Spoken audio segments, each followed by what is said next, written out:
Assalamualaikum warahmatullahi wabarakatuh. Hi, my name is Yusup and I'm from Jurnalistik B. Reported on Sunday, 18 2000 April 2021, Garuda Indonesia reported 7 kite-related disruptions out of 559 reports on flight.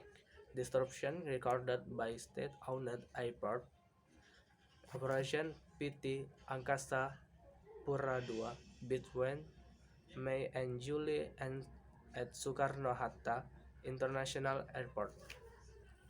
The number of kite-related disruptions was relatively high, Bernard said.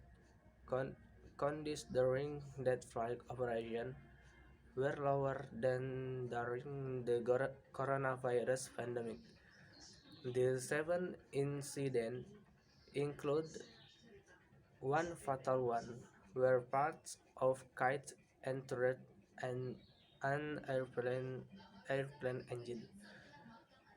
Authorities found string and bamboo stick tangled up inside the plane propeller, according to Kompas.com.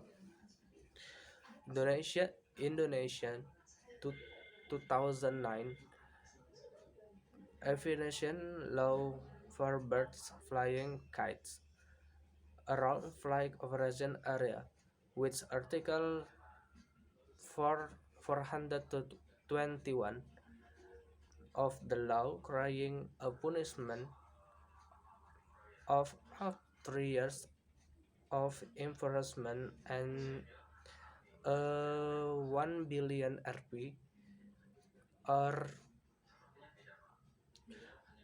or 97 year 907,000 US dollar fine for violation. Kites have previously been reported to have disrupted other kill facilities and service, leading authorities to warn to public to be more considerate when flying kites. In Baldi, for interest, police urged a man in July who allegedly caused a 5-hour blackout in 3 districts after his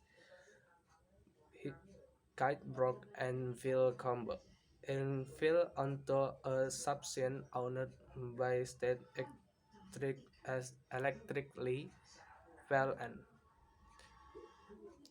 So demikian. Wassalamualaikum warahmatullahi wabarakatuh.